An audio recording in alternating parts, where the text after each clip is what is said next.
I think I first came to the Theatre Guild in 1982. I did a production of Pinocchio by Roy Bentley. I was 10.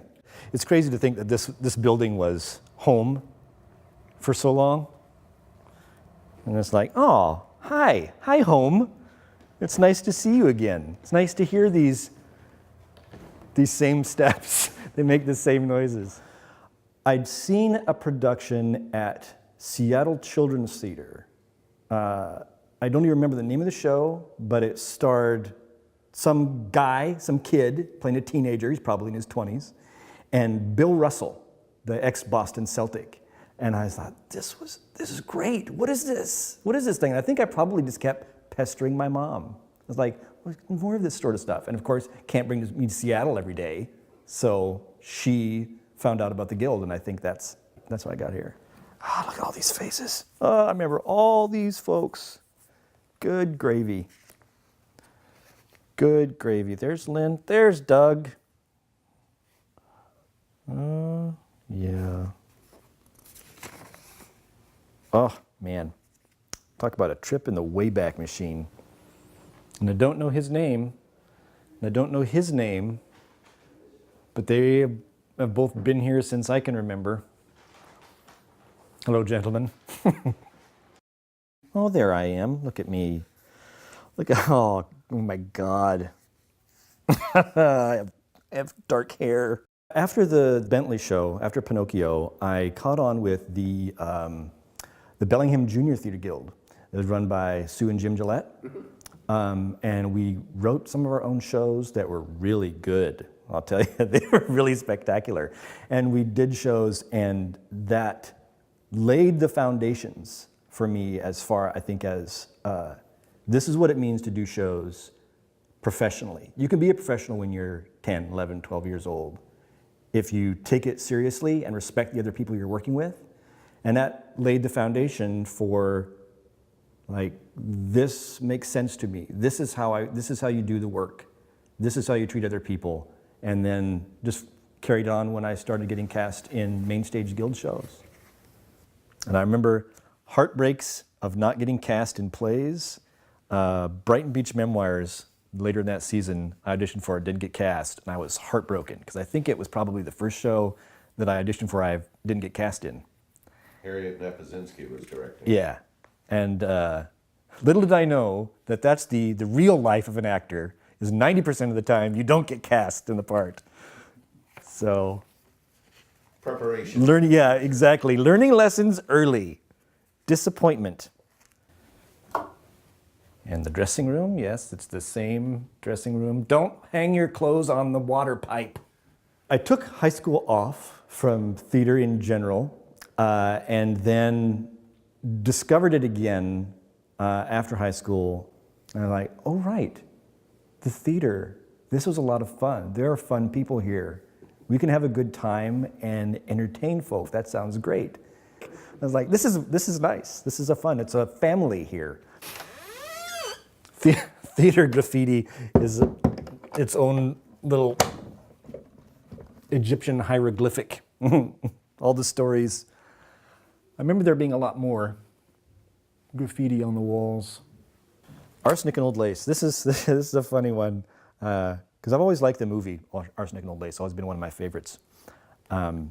Realized I was too young to be in it. There's no role for me. But I was still hanging around the Guild, and I still wanted to be a part of things. So I remember opening night, there was a big to-do down in the green room, and they wanted someone to be a dead body. And so I laid down on a little chest out by one of those posts out there in the green room, and they put me in a little suit. And I crossed my hands over my chest, and they stuck a hat down over my face. And I just laid there for the entire intermission, 15 minutes or whatever it was. And there must have been 15, 20 old ladies that came up and lifted up that hand, peeked into theirs like, oh, it's really a person under there. I thought it was a doll or a dummy. I was like, yes, we suffer for our art because we love the theater so much, we'll do just about anything for it. Yeah. Oh, in fact, yes, there is the picture of me right there, laying on the thing with a for rent sign on me. I'd forgotten that part.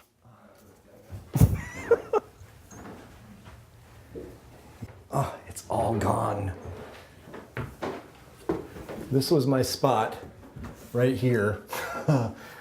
So underneath this, when archaeologists come and they excavate the guild in 1,000 years, they'll find my artwork there. Because this is where I would stand waiting, because you could draw and you could still hear what's going on out there. Like, oh, okay, I gotta go on stage now.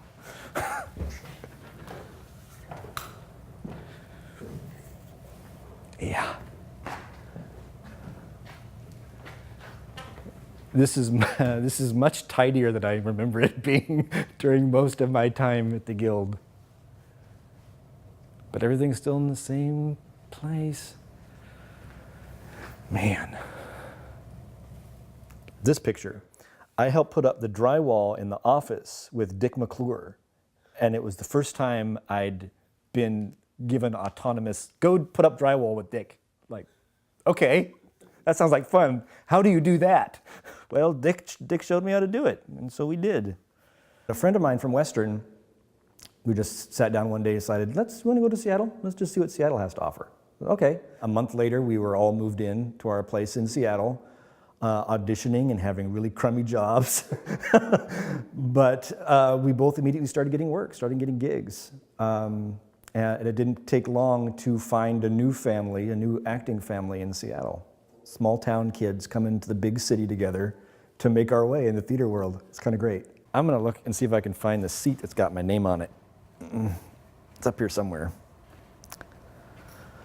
Oh, where am I? There I am. Boop. Front row seats. Front row seat. Thanks for the fun, Joe Osier. I don't think I paid for it all myself. I think I split the cost with my folks. I was off stage right, and I was getting ready to come on, and in the scene, I had just run off, and I was gonna have relations with my wife, and the phone rings, and I'm supposed to run back on with my pants around my ankles and my funny boxers, whatever, like smiley faces or something. So I get up there, and I'm ready to take my pants off, and that's when I realized that I'm not wearing any underwear. And so, from offstage right, down back here, in the space of about 15 seconds, I don't miss the entrance, and I put the boxers on the way back upstairs. That was, yeah. Oh man, see, yeah, no. Kids today got it easy. That is no joke. This is great. No, seriously, this is great. So like John Esting, you remember John Esting? Yeah, So yeah. he donated a computer down there and donated an extra monitor. So now here's our little light board, right? This is it, right? This little business right here. We still have the old one just to show us that we still have the old one. It's important to know your roots, right? Yeah. To appreciate what you have. Yeah, this is great. Well, this is really nice. I remember dying here in the complete works of William Shakespeare abridged. I remember playing the violin on a platform here during Christmas Carol. Man. I remember coming out of a doorway here during Noises Off, dressed in Paul Black's outfit, which is way too big for me. And that's when I first discovered really that as an actor you can hold an audience right here, and when you get them there, you can keep them there for a while. And all it takes is just a little, because I just came out in this outfit that's too big with my shirt tail coming out of my fly and a little piece of paper, and I trembled and looked scared, and they laughed. And then I'd look around and tremble a different way, and they'd laugh more, and I could hold that laughter for a long time. Yeah, it's an important lesson. But don't go too far, because then you're mugging. Yeah, and we worked our butts off on that show, too. We really did. And it's great. It's that sort of exhaustion that you get when you're like, this is going to be great. Let's be here all the time working on it. That we're so exhausted, but it was such a great feeling. I can't remember who it was, but they brought in a letter that they'd gotten from a patron. And it said, I've hired a cleaning crew to come in before your next show. And they'll be there to clean one of the seats because I laughed so hard that I peed. I peed right in the seat. And I think all of us as actors and people involved in that show took that as a laurel. Yes, indeed, that's a shining moment. My time here at the Guild was special for me. It was my experience of it, and that's gone. Those memories are just all up here now and in the people I shared them with. So I can't go home again. But the more things change, the more they stay the same, there are people creating those own memories for themselves now. So it's still happening. It's still perpetuating itself, which is great. I think the things that I learned really early on, even at a young age, like 10 years old, starting at the Guild, are with me every time I start a new production in Seattle. It's get to know everyone who's working on your show. And it doesn't just mean the actors, it means who's building your sets, who's designing your lights, who's hanging your lights, who's doing your props, everybody. Because you don't go out there alone on stage. You're only on stage looking good if a ton of people have put in work behind you. And when you appreciate everyone, appreciate the hard work that they put in, it helps bond you as a group. And you can create really amazing theater. And right about here, I think, that's where the infamous Ellard sauerkraut thing happened. Right through the floor. In The Foreigner, there's a scene where Ellard is sent down into the basement to get the sauerkraut, and he's supposed to pull out a handful of sauerkraut and show it up through the trapdoor in the floor. And then Betty gets it's like, no, get it in a jar. Don't grab it with your hand. So I'd never been under the stage at the Guild. It wasn't the most comfortable place to be. And we had the trap door underneath and just a regular sliding bolt on it, right? And so I get there and I'm getting ready to slide the bolt out and it won't move, it won't budge. I'm like, oh no, this is gonna be interesting. And so I'm pulling on it, and finally I get it to go, but as it goes, I slice my hand open. Pretty good. And so I got this, I'm bleeding here. And the only way that I can hold the sauerkraut up is if I grab onto the thing with this hand, grab the sauerkraut with the bleeding hand, and hold it up through the thing.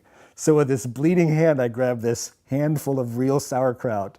That's a pain that won't soon be forgotten in my life. And this is so much prettier than it was. Yeah, the old building is a lot more inviting now. It doesn't look so much like you'll be murdered if you go to it. I do have abiding memories of that door that we just came out of, because that was where you go audition for a show, and then usually go over to Cascade Pizza and hang out in the bar and wait for 2 or 3 hours until the director posts the list of who got cast. The cast list's up, come on down. We all rush down and see, and then adjourn to the bar for congratulatory beverages, or, oh, we're sorry you didn't get cast, but I'm glad I did. This is my home. It's not now. I still have the memories from it, but other people are creating their home in it now. And I think that's so important, and that sense of it's a community theater. Well, it belongs to the community, yeah, but it also is a community, and it sustains itself. People are in it for a while. They may leave for a while, come back, like I did. Take some time off, come back. They may leave, never come back. But they're a part of a shared history that we have, that we all have now. We all have this in common, and what took place in it and for the other people, for the people that were involved in it. It's important. It's really important.